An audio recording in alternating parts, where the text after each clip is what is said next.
Chapter 5. Natural Systems Under Stress. In 1938, Walter Loudermilk, a senior official in the Soil Conservation Service of the U.S. Department of Agriculture, USDA, traveled abroad to look at lands that had been cultivated for thousands of years, seeking to learn how these older civilizations had coped with soil erosion.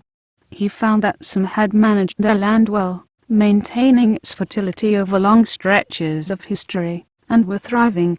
Others had failed to do so, and left only remnants of their illustrious pasts. In a section of his report, entitled "The 100 Dead Cities," he described a site in northern Syria, near Aleppo, where ancient buildings were still standing in stark isolated relief, but they were on bare rock. During the 7th century, the thriving region had been invaded, initially by a Persian army and later by nomads out of the Arabian desert. In the process, soil and water conservation practices used for centuries were abandoned. Loudermilk noted, here erosion had done its worst. If the soils had remained, even though the cities were destroyed, and the populations dispersed, the area might be repeopled again, and the cities rebuilt, but now that the soils are gone, all is gone. Now fast forward to a trip in 2002 by a UN team to assess the food situation in Lesotho, a small country of 2 million people embedded within South Africa. Their finding was straightforward. Agriculture in Lesotho faces a catastrophic future. Crop production is declining, and could cease altogether over large tracts of the country, if steps are not taken to reverse soil erosion, degradation, and the decline in soil fertility. Michael Grunwald reported in the Washington Post that nearly half of the children under 5 in Lesotho are stunted physically. Many, he wrote, are too weak to walk to school. Whether the land is in northern Syria, Lesotho, or elsewhere, the health of the people living on it cannot be separated from the health of the land itself. A large share of the world's 862 million hungry people live on land with soils worn thin by erosion. Mercilessly expanding human demands are putting stresses on forests, rangelands, and fisheries that they cannot withstand. We are also destroying many of the plant and animal species with which we share the planet. Worldwide, species are now disappearing at 1,000 times the rate at which new species evolve. We have put the extinction clock on fast forward. Shrinking forests. The many costs. In early December 2004, Philippine President Gloria Macapagal-Arroyo awarded the military and police to crack down on illegal logging after flash floods and landslides, triggered by rampant deforestation, killed nearly 340 people, according to news reports.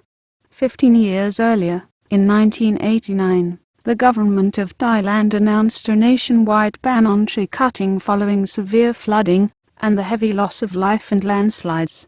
And in August 1998, following several weeks of record flooding in the Yangtze River Basin, and a staggering $30 billion worth of damage, the Chinese government banned all tree cutting in the upper reaches of the basin. Each of these governments had belatedly learned a costly lesson, namely that services provided by forests, such as flood control, may be far more valuable to society than the lumber in those forests. At the beginning of the 20th century, the Earth's forested area was estimated at 5 billion hectares. Since then it has shrunk to just under 4 billion hectares, with the remaining forests rather evenly divided between tropical and subtropical forests in developing countries and temperate/boreal forests in industrial countries. Since 1990, the developing world has lost some 13 million hectares of forest a year. This loss of about 3% each decade is an area roughly the size of Greece. Meanwhile, the industrial world is actually gaining an estimated 5.6 million hectares of forest land each year, principally from abandoned cropland returning to forests on its own, and from the spread of commercial forestry plantations. Thus, net forest loss worldwide exceeds 7 million hectares per year. Unfortunately, Even these official data from the UN Food and Agriculture Organization, FAO, do not reflect the gravity of the situation. For example, tropical forests that are clear-cut or burned off rarely recover. They simply become wasteland, or at best scrub forest, yet they still may be counted as forest in official forestry numbers.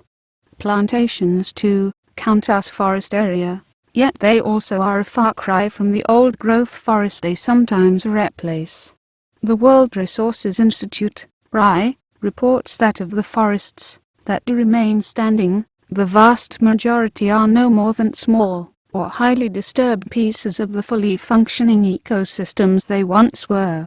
Only 40% of the world's remaining forest cover can be classified as frontier forest, which RI defines as large, intact, natural forest systems relatively undisturbed and big enough to maintain all of their biodiversity, including viable populations of the wide-ranging species associated with each type.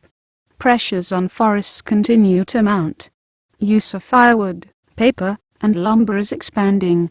Of the 3.5 billion cubic meters of wood harvested worldwide in 2005, just over half was used for fuel.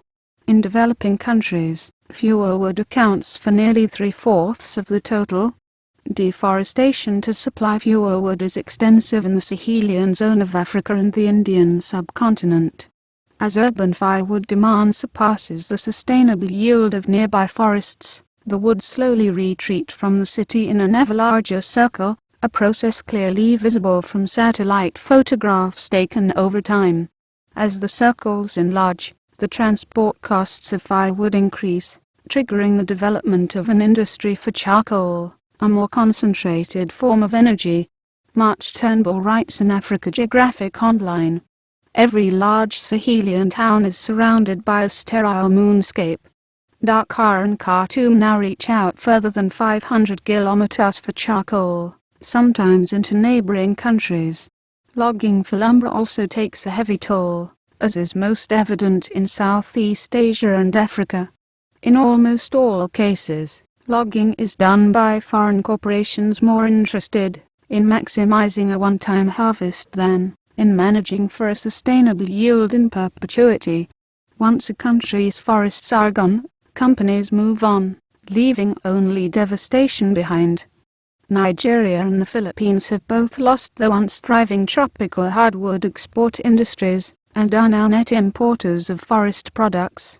Perhaps the most devastating development affecting the Earth's remaining natural forests in this new century is the explosive growth of the wood products industry in China, now supplying the world with furniture, flooring, particle board, and other building materials. In supplying domestic and foreign markets, China has gone on a logging orgy outside its borders, often illegally, to procure logs from Indonesia, Myanmar, Papua New Guinea, and Siberia. And now Chinese logging firms are moving into the Amazon and the Congo Basin. In a landmark article in April 2007, Washington Post reporters Peter Goodman and Peter Finn described how the Chinese went after one of the world's few remaining natural stands of teak across the border in Myanmar.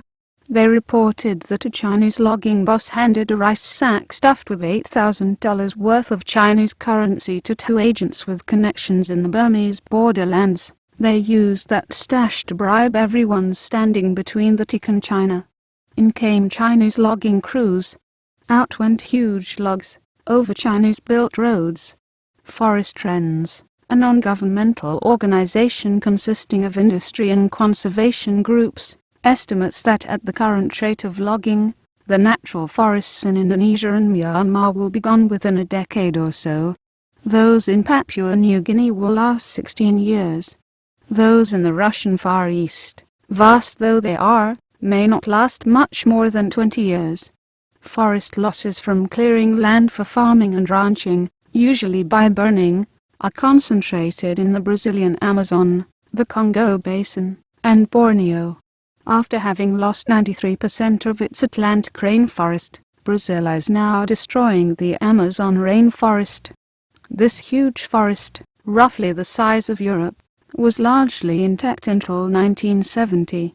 Since then, close to 20% has been lost. Africa's Congo Basin, the world's second largest rainforest, spans 10 countries. Like the Amazon rainforest, it is also under assault, primarily from loggers, miners, and farmers. This 190 million hectare rainforest home to 400 species of mammals, including the world's largest populations of gorillas, bonobos, chimpanzees, and forest elephants, is shrinking by 1.6 million hectares a year. The fast-rising demand for palm oil led to an 8% annual expansion in the palm plantation area in Malaysian Borneo, Sarawak and Sabah, between 1998 and 2003.